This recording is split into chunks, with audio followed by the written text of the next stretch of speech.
It's Thursday. Rob Rang's back. That means we have to talk Seahawks. We're contractually obligated. We're going to get into them, the Chiefs, and the 49ers. What are the draft plans for two teams that need a quarterback? One that gets a pick in the bottom of the first. It's going to be a long show. I'm looking forward to this. Welcome to Locked On NFL Draft.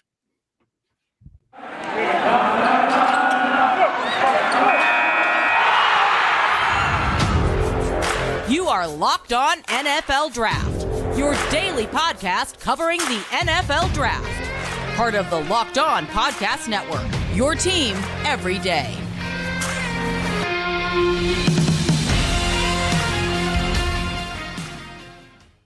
Welcome to another episode of the Locked On NFL Draft Show. I'm your host, former NFL and AFL defensive back, Eric Crocker. Of course, I'm joined by my co-host, Ryan Tracy from Rogue Analytics, and Rob Rang. We all want to thank you for making us your first listen of the day.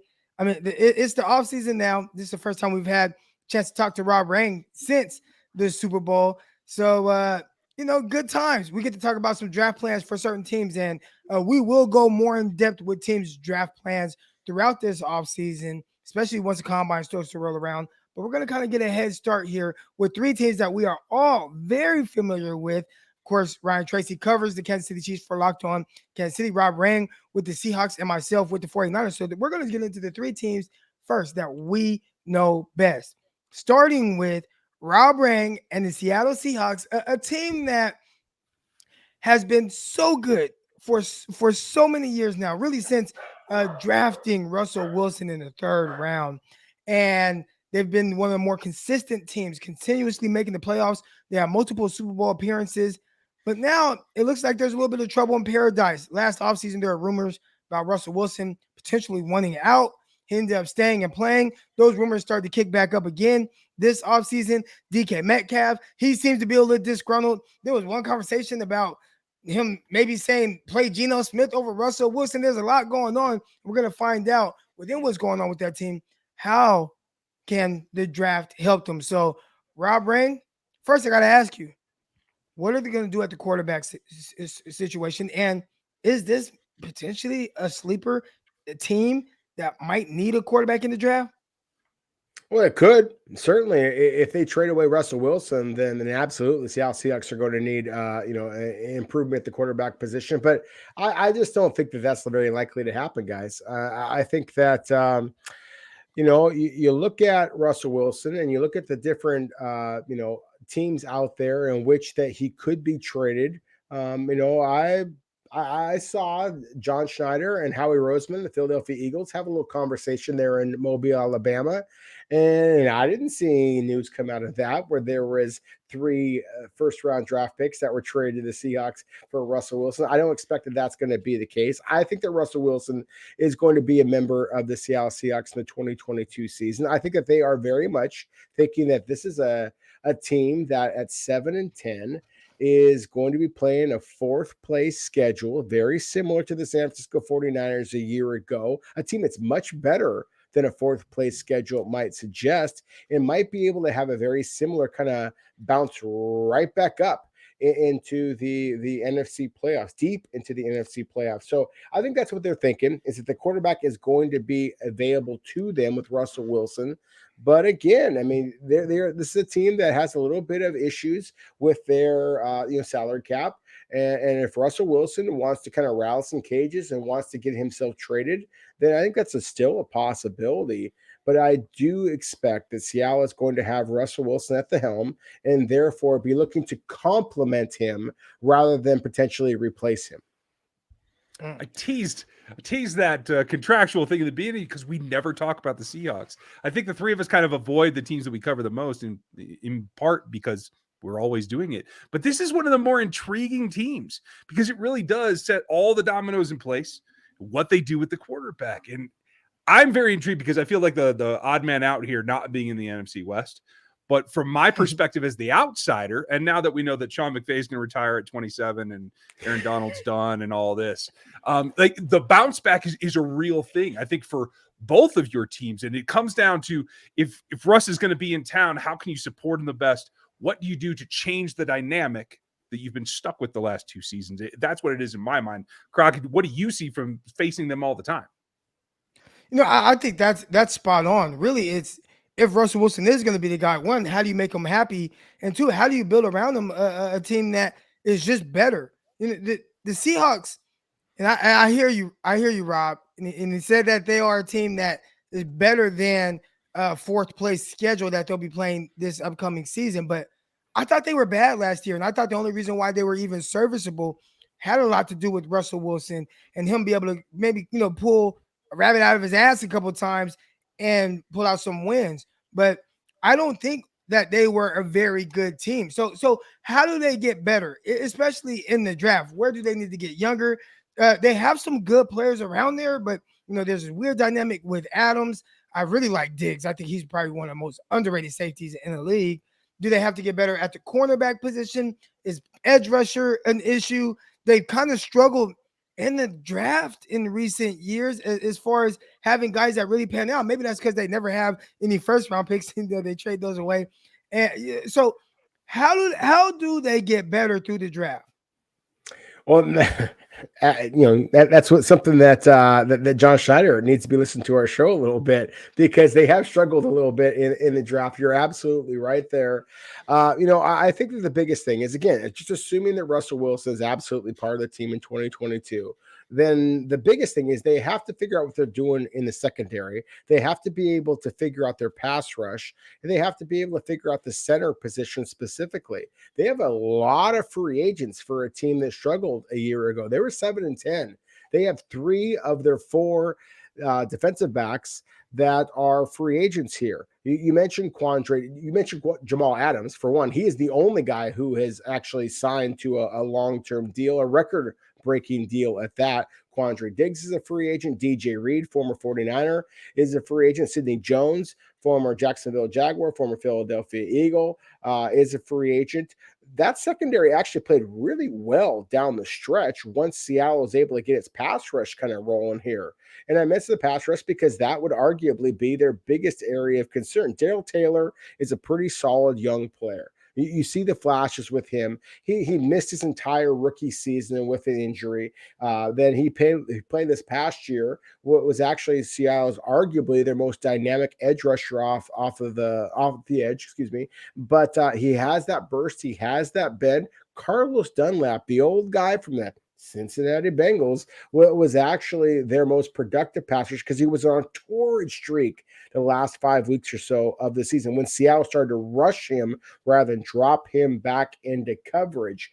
And so it was kind of confusing about what Seattle was doing with some of their players. That's one of the reasons why that their defensive coordinator, Ken Norton Jr., was given the pink slip, and they wound up promoting Clint Hurt from defensive line coach to defensive coordinator. So I think that you are going to see Seattle try to be a little bit more aggressive this year. I think that they're going to use the draft this year. They have 6 draft picks, which is twice as many as they had a year ago. They have a lot more dollars in free agency this year. Again, assuming Russell Wilson is back, I think that they're going to be kind of looking for that best player available. Everybody wants to talk about offensive line for Seattle. Sure, they need a center. They also need pass rush help. But the way that this draft stands out, guys, I really think that the best players in this draft, where Seattle when Seattle selects first, is number 41 overall. I do expect there to be pass rushers and cornerbacks available. The way I have this shaken out is Roger McCreary, the cornerback from Auburn, who is not the long, lengthy guy that Seattle and Pete Carroll have prioritized in the past. He actually reminds me a lot of DJ Reed in that he is twitchy, he is smart, he is physical. And so he is a guy that I think would make an awful lot of sense if Seattle is not able to replace all of the defensive backs who are currently free agents. And is there an underrated position that the Seahawks potentially need? Maybe one that fans aren't thinking is as big of a deal as you do. I know you spoke about the center position. Is it as simple as maybe addressing the center position as soon as possible? Or, how do you think they go about that? Especially, like you said, there's some contract things going on. If they have limited cap space, can they go the free agent route, or think that's something that they'll address in the draft? Well, that's the thing is I do think that the cornerback position is that underrated position that Seattle has to address. That's why I put it here at 41. John Schneider just kind of seems to do the opposite of what everybody else seems to think that he's going to want to do. The number one position from a national perspective is, of course, the offensive line. Russell Wilson, literally, you guys saw it in the Super Bowl. It looked like he was up there kind of whispering to Roger Goodell, "Get me some blockers," because they have struggled to protect Russell Wilson for basically his entire career. So I think that from a national perspective, everybody is thinking about offensive line. Dwayne Brown, the left tackle, is likely to come back. Seattle got a steal in the undrafted free agent out of Cal, and Jake Currahan, who was their starter the second half of last season at the right tackle position. I expect him to be their starter at right tackle moving forward. Center is a position of concern. Ethan Posick has been okay, but not dominant, certainly. As a second-round pick, he should be better than what he has been. Pass rusher is always a concern. You want to win a Super Bowl, guys, you got to have a quarterback. You got to have a pass rush. That's been proven over and over and over again. But so the sleeper position for Seattle is a defensive backfield. As I mentioned before, 3 of their 4 defensive backs that started last year are free agents. What is Seattle going to do at that position? To me, that is the sleeper position in this year's draft class for the Seattle Seahawks. Awesome. Well, looks like that's how they'll be fixing this. Definitely prioritizing the offensive line and cornerback position. DJ Reed, I like that you threw his name out there. Bakersfield, California guy. Shout out DJ Reed. We'll see if he ends up back with Seattle. Obviously, he was drafted by the 49ers out of Kansas State. All right. We'll get back and talk about the Kansas City Chiefs and some things that they need to do in the draft. But first, we want to talk a little bit about BetOnline. All right, the football season is over, but basketball is in full steam ahead with both pro and college basketball. All right, from the latest odds, totals, players, performances, props to where you can find the next fire coach. Where is he going to land? All right, BetOnline.net is the number one spot for all of those sports betting needs. BetOnline remains the best spot for all of your sports scores, podcasts, and news this season. And it's not just a basketball thing. All right, BetOnline is your source for hockey, boxing, UFC odds, right to your Olympic coverage and information. All right, head over to the website today and use your mobile device to learn more about the trends and action. BetOnline, where the games start. All right, Ryan, you're on the clock now. The Kansas City Chiefs, they do hold the 30th overall pick, the only team that we're talking about today that have a first-round pick. So I think a lot of people will lean towards Kansas City needing a receiver. We know they just drafted Mecole Hardman a couple years ago. Wow, more weapons for Patrick Mahomes. He has Travis Kelce. He has Tyreek Hill. What's going on at the running back position? They just drafted Clyde Edwards-Helaire. Seems like they've kind of went away from using him and kind of replacing him with Jerick McKinnon that they got off of the streets. So what are Kansas City? What are they going to prioritize? Oh, yeah, I almost forgot. Cornerback. They gave up almost 1,000 yards in one game to Jamar Chase. So that might be an area that needs to have improvement as well. But what are some of your thoughts? You hit the 2 big ones. And if you're just looking to make a strength that much more, it is about getting a third weapon for Patrick Mahomes. Travis Kelce is going to be 33 next season. Tyreek Hill is getting up there for a wide receiver, especially one of his size. He's so unique that you don't want to really drag him down too much by trying to spread the ball out. But what I think they've seen in this last season is the teams understand how to keep everything in front of them, how to take those guys away with tighter zones, I think, that allow you to do a pseudo double team without having to really commit fully to it. So that third weapon becomes all that more important and has to be explosive. Now, Mecole Hardman did come on later in the season, but I think that is certainly an option. The good thing about sitting at 30, and the Chiefs have been in the position that your 2 teams are in now with not having a first-round pick. So this is a big of a luxury for what they've been through the last few years. Wide receiver could be on the table. I think there's depth that comes all the way down into the 40s that you feel really good about taking at that selection. I think the edge rush and the corners are going to be the group there as well. And it's changing all the time. Significantly, just before we started recording this, the Chiefs lost their DB coach, Sam Madison, to the Miami Dolphins. So that's going to be a change. Hopefully that will allow them to play a little bit more and go back to a classic style where they can look for what they like. And that has been traditionally a longer, taller corner, kind of like the old Seahawks type of prototype. but they don't let him press very much, and they're not very comfortable with that. So I'm hoping that changes. That could open up more possibilities for this corner group, because I think you can feel good about the physicality of some of the deeper guys, some of the guys that honestly play opposite the stars. Kobe Bryant, McDuffie out of Seattle as well. Like, there's a number of options that at 30 could be intriguing. There's also a ton of pass rushers. So I think anything, you go back to the 4 pillars: quarterback, tackle, pass rusher, and corner. There's going to be some options for you to get better there on a team that has been, I don't know, pretty good the last couple of years, you might say. The interesting part is the only question mark on the offense after that complete overhaul is going to be the right tackle position, because Lucas Niang had a year off. He had come off of a labrum tear coming out of college. He had more injuries here. Like, I don't think they're disappointed in the performance that they got out of Lucas Niang, but I do think that there could be a concern with his overall longevity and his ability to stay healthy. So they could look tackle if they feel that they have a value that's really high on their board. I don't have anyone in mind yet, but I think that that's an outside possibility. The other thing that they have to always keep their eye out is they have a free agent issue as well in the secondary. That includes Tyrann Mathieu, who's been the heartbeat of this defense for quite a while. They expect some overturn other places on the defense. So if you can get your captain back, I think that allows you to be a little bit more, just take the guy that you feel fits your team with his skill set the best. I think that could be a lot of fun. I'm looking forward to a couple of more physical players. That's really what's at the top of my list for the Chiefs. Now, here's kind of a sleeper position for the Kansas City Chiefs, one that you have not mentioned yet, and you mentioned a good amount. So this is definitely a sleeper position, the linebacker position. All right, now they have used draft picks on guys previously, Willie Gay, Nick Bolton. But Anthony Hitchens and Ben Neiman, they're not going to be there. Do you think that there's a chance that the Kansas City Chiefs lose them in free agency? And if so, does that create a hole and maybe an opportunity for maybe somebody like Nakobe Dean to kind of fill that role? Do you think some of the young guys have been developing enough to maybe take over that role? I think it's definitely an outside possibility. I expect Ben Neiman to not return. He will be a free agent. They've gone down this road with him a couple of times. He was back on a 1 year this last season.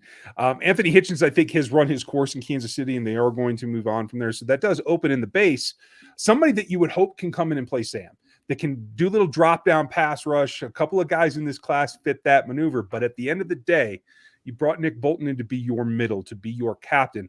He is a downhill player. So asking him to turn and run in man coverage is not your thing. Asking him to run the middle of a Tampa 2 is not his thing. You need someone that can play coverage as well. And so it would have to be a very specific role set for a hybrid, but a coverage linebacker that can do a number of things, play Sam, and then come in the nickel and actually man half of that 2 linebacker set. But yeah, that's not out of the realm of possibility. Stop giving my secrets away, Croc.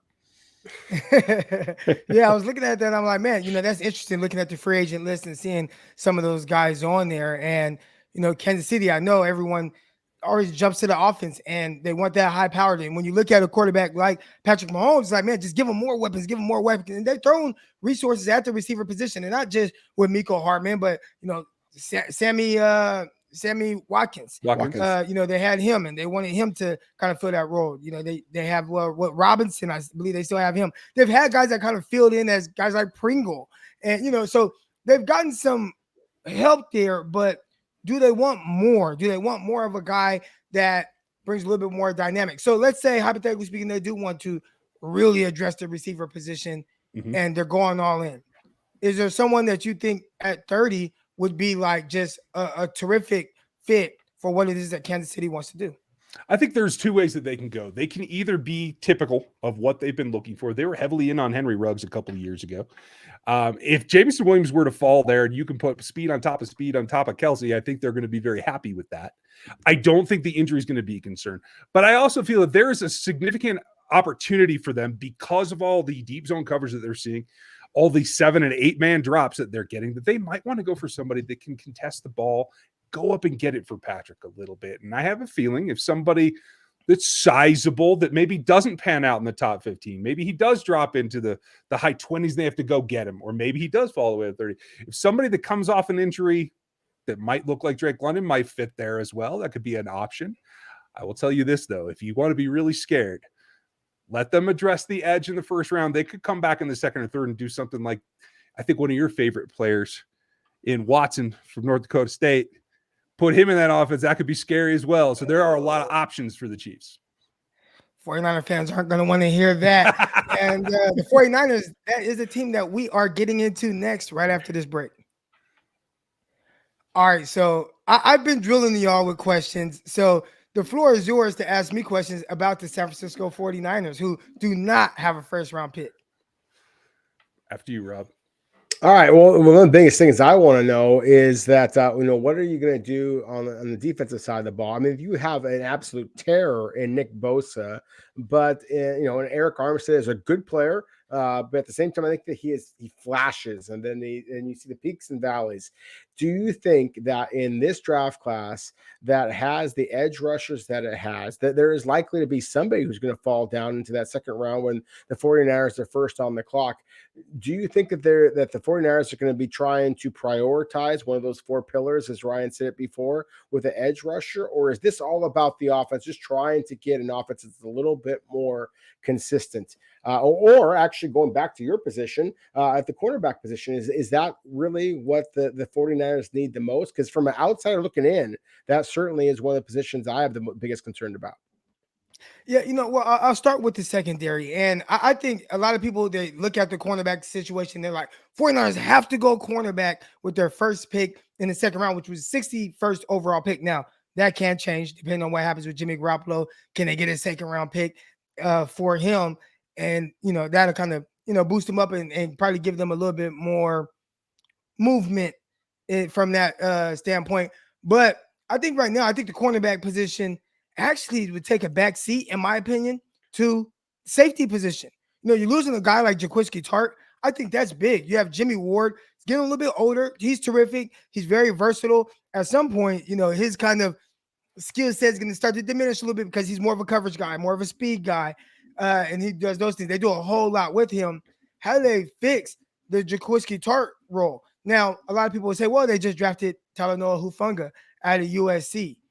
I think they like him a little bit more as a third safety as opposed to someone that you just want to have to start in the too high. So I look at the safety position and think if I had to prioritize corner or safety, I probably lean towards corner safety and maybe go with a guy like Petrie out of Baylor, who has that versatility, has really a similar skill set as Jimmy Ward, but he can do some too high stuff. He can do some single high. He can come in the box. He can play some of that nickel. I would like a guy like Daxton Hill, but I think he's going to go probably a little too high for the 49ers to be able to lean that direction. I think a lot of people look at the corners and you say, well, okay, there's Emmanuel Mosley. Nobody really knows exactly who he is, but I think he plays good football. Then on the other side, you have Ambry Thomas. He came on late, had his little ups and downs as a rookie, but the 49ers still had the number 6 overall pass defense. And not because of the corners, but because of how they think about building their team. And it's from the front back. They have tremendous coverage linebackers. They got guys in the front that can get after it. So I talked about the safety position. I think that is something that is definitely a need, but getting after the passer as well. And like you said, kind of having someone to play opposite of Nick Bosa. So if there's a guy like, we talked a lot about Boye Mafe, who was at the Senior Bowl. I think he's someone that could be, well, I don't know. We'll see. I did see a mock draft earlier today from, was it Todd McShay, one of those guys? I had him going in the first round. So we'll see if Boye Mafe can kind of creep towards the later part of the second round. But being able to get that pass rusher to come off the edge, because if you got guys that are getting after the pass rusher, it makes life difficult for the quarterbacks, and it doesn't really matter who you have at the cornerback position. Now, I do think at some point in the draft, whether it's 61 or other, 49ers do have to address the cornerback position and maybe throw some resources at it, see if there's someone that can push Ambry Thomas for a starting job. But if you do believe that Ambry Thomas is potentially a starter and you like what you have with Emmanuel Mosley, I don't know if they'd go corner that high. Now, another thing you touched on, Rob, was the offense and having more firepower. And I think a lot of it, again, start with the front. 49ers have some big-time holes on the offensive line. And, I mean, you're looking at Laken Tomlinson, who just made a Pro Bowl. He's going to be a free agent. Alex Mack, he's extremely old. Is he going to retire? At right guard, they drafted Aaron Banks last year in the second round. I don't even know if he played a snap all season, and he was a healthy scratch for a lot of games. And they have Daniel Brunskill there trying to fill in, and we'll see what happens there. And then you have at right tackle Mike McGlinchey, who had his quad tear off of the bone. I don't even know if he's going to be healthy enough to play next year. So, I mean, there are question marks at 4 out of the 5 offensive lineman position, and that's not including Trent Williams, who was amazing this year. But even then, he's a little bit older. He's gotten a little banged up as the season was going on. So what are they going to do with the offensive line? I mean, there are a lot of questions. Obviously, we'll figure out the answers. But I do think the draft will kind of, what are they going to do there? So I think they can go any direction with their first pick in the second round. I wouldn't be surprised by offensive line. I wouldn't be surprised by pass rusher. I wouldn't be surprised by safety. I wouldn't be surprised by corner. And one I haven't mentioned yet, I wouldn't be surprised by receiver. And, we talked about Christian Watson. I think he brings a different dynamic. Maybe with all these different holes, do you want to get more explosive with your passing game? Because right now the 49ers passing game has been kind of very average, even though they have these terrific pass catchers. Do you want to add someone that has a different dynamic, 6'4", 210 pounds, who's able to run down the field and stretch the field, especially for your young quarterback? I think those are all questions that will need to be answered. Because I want to ask you, if you're trying to set up Lance to have an array of weapons, I think you're happy with what you got, Ayuk. You obviously have Kittle and you have Debo. Like, how do you add to his stock of weapons? Is it a small underneath receiver, like the classic slot that's really quick in and out of his cuts? Is it somebody big and tall? Like, if you're helping them make this decision, what is like the goal to add to the weapons for Lance? I think you would like to get some size, right? If you looked at Carolina and how they kind of built around Cam Newton, someone who was a little spotty with his accuracy, right? And Trey Lance, we've seen so far through his first preseason games, his accuracy was all over the place. His first start, he missed some throws, but you see him start making some tight window throws and things like that. And then his second start of the season was actually good. Like, he didn't have the wild throws. He was much more accurate. He was much more aggressive with throwing the ball down the field. But one thing that I saw help Cam Newton was they did two things. They gave him a pure speedster with Ted Ginn and just said, run as fast and as far as you can. I'm just going to throw it out there. And then they gave him the big 6'5", 6'6" receivers in Devin Funchess and Travis Benjamin, where that they have these big catch radiuses where you just got to put the ball in the area. So when you look at the 49ers and kind of how the receiver position is kind of built right now, Brandon Ayuk, he's really good, but coming out of college, contested catches, not a strength of his at all. We're actually one of the worst out of the receiver group that was coming out in 2020. And you've seen that kind of carry over to the NFL. Hasn't been a great contested catch guy. Deebo Samuel, that hasn't really been his strength as well. And then George Kittle, that's actually not his strength as well. And you see George Kittle and all the things that he does extremely well. Well, one that hasn't been good is just like, hey, can we just throw the ball up to him? Can we throw fade balls to him? That hasn't been the thing. He's been more of a create separation guy and run after catch. So I would add either that small speedster guy where I could just have him run past everybody and throw it out there and let him run under the ball, or a 6'4" guy who can run like Christian Watson. I think that's ideal. But just a 6'4", 6'5" guy who, hey, I don't have to be perfect. I don't have to be spot on with my accuracy. I just have to put the ball in the vicinity of the receiver. And I think that'll help your young developing guy, Trey Lance. Makes perfect sense to me. If there's any way to help Trey Lance, because right now, oh man, the expectations for the 49ers after the season are so high that everybody's looking for other options so that there's no drop off. And that's tough for a kid. You think going to the San Francisco 49ers as a young quarterback, oh, that's the best situation for any of these young guys. And then you get there and the whole Jimmy Garoppolo dynamic, and then they go to the NFC Championship game up 10, should have won in the fourth quarter. And then now, like, you're Trey Lance. I mean, I only got 2 starts. Okay, I played well in the second one, but everybody's like, nope, not good enough to win the championship. So let's go get Tom Brady. Let's go get Aaron Rodgers. Let's go get anyone but Trey Lance. And I think that's a tough scenario for the kid. Have faith, faithful. Come on. It's going to be all right. Right. But, man, that's going to do it for this episode. We're trying to fix the Kansas City Chiefs, fix the team that went to the AFC Championship game, fix the 49ers, went to the NFC Championship game, and fix the Seahawks. They really need a lot of fixing. All right, I got to throw my jabs at the Seahawks because they're rivals. But and Seattle went 2-0 against the 49ers last year. But see, I tried to get out of here before that came up. And I was thinking about it earlier because I threw a little jab at the Seahawks earlier, and then as you were talking, I'm like, they kicked the 49ers ass twice. I don't know how much I can really can say. I need to chill with the Seahawks insult. But we will be bringing on other guests from Locked On shows around the NFL to talk about just that, how to fix their teams. So we want to thank you for making us your first listen of the day. And of course, always Rob Rain, Ryan Tracy, Eric Crocker. We will be back tomorrow for Friday's episode. Until then, we are out. Peace.